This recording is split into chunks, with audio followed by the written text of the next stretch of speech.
ತಮ್ಮ ಭೇಟಿಗಾಗಿ ಠಾಕ್ರೆ ಸಾಹೇಬರು ಬಂದಿದ್ದಾರೆ. ಯಾವ ವಿಷಯಕ್ಕಾಗಿ? ಮಂತ್ರ ಒಪ್ಪಂದದ ವಿಷಯ ತಮ್ಮೊಡನೆ ಚರ್ಚಿಸಬೇಕಂತೆ.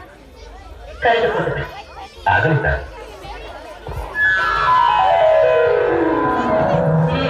ಬಂದ ವಿಷಯ ಕಪ್ಪ ಕೇಳುವುದಕ್ಕೆ.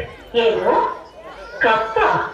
ಹೌದು, ಮಾಂಡ್ರೋ ಸಾಹೇಬರ ಒಪ್ಪಂದದ ಪ್ರಕಾರ ನೀವು ಕೊಡಲೇಬೇಕು. ಕಬ್ಬು ತಿನ್ನುವುದಕ್ಕೆ ಬಿಟ್ಟ ತಪ್ಪಿಗೆ ಕೂಲಿಯನ್ನು ಬೇರೆ ಕೊಡಬೇಕೇನು? ಮೋಡ ಮಳೆ ಸುರಿಸುತ್ತದೆ, ಭೂಮಿ ಬೆಳೆ ಬೆಳೆಯುತ್ತದೆ, ನಿಮಗೆ ಏಕೆ ಕೊಡಬೇಕು ಕಪ್ಪ? ನೀವೇನು ನಮ್ಮವರೊಂದಿಗೆ ಹುಟ್ಟಿರಾ, ಬಿತ್ತೀರಾ, ನೀರು ಹಾಯಿಸಿರಾ, ತಿರುತ್ತೀರಾ, ಹೊರೆ ಹೊತ್ತೀರಾ, ಇಲ್ಲ ದಣಿದವರಿಗೆ ಅಂಬಲಿ ಕಾಯಿಸಿಕೊಟ್ಟಿರಾ? ನಿಮಗೇಕೆ ಕೊಡಬೇಕು ಕಪ್ಪ?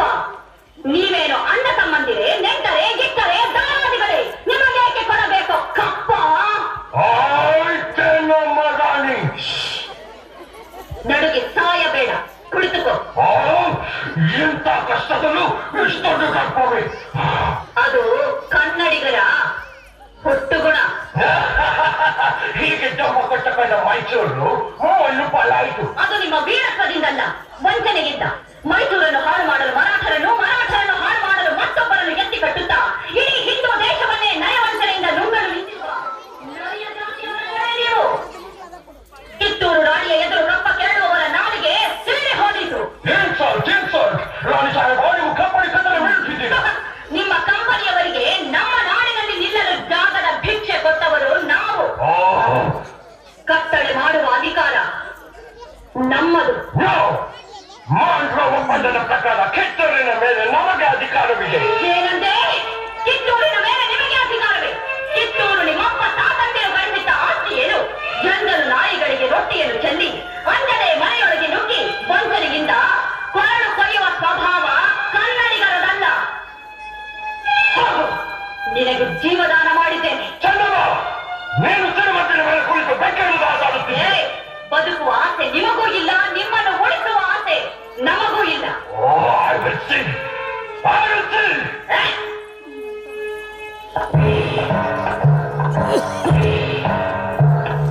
ಚಂಡಮಾರುತದಂತೆ ಮುನ್ನುಗ್ಗಿ ಅವರ ಶಿರಗಳನ್ನು ಚೆಂಡಾಡಿ ಸತ್ತರೆ ವೀರ ಸ್ವರ್ಗ, ಬದುಕಿದರೆ ಸ್ವಾತಂತ್ರ್ಯ.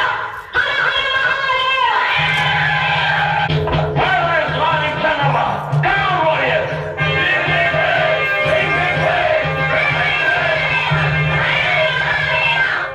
ಎನವೋ ಠಾಕರೆ, ಕಿತ್ತೂರನ್ನು ನುಂಗಿ ಹಾಕಲು ಬಂದು ನಿಂತಿರುವ ನಿನ್ನ ನೆತ್ತರವನ್ನು ಹೀರಲು ಹಸಿದು ಸಿದ್ಧವಾಗಿರುವುದೆಂದ ಈ ವೀರ ಖಡ್ಗ. ಈ ಬ್ರಿಟಿಷ್ ವಾರಿಯರ್ ಎದುರು ಇಷ್ಟೊಂದು ತಪ್ಪನಿಂದ ಕಿರಿಸುವ ನೀನು ಹೆಣ್ಣಲ್ಲ. ನಾನು ಹೆಣ್ಣಲ್ಲ, ನಿನ್ನ ಪಾಲಿನ ಹೆಮ್ಮಾರಿ.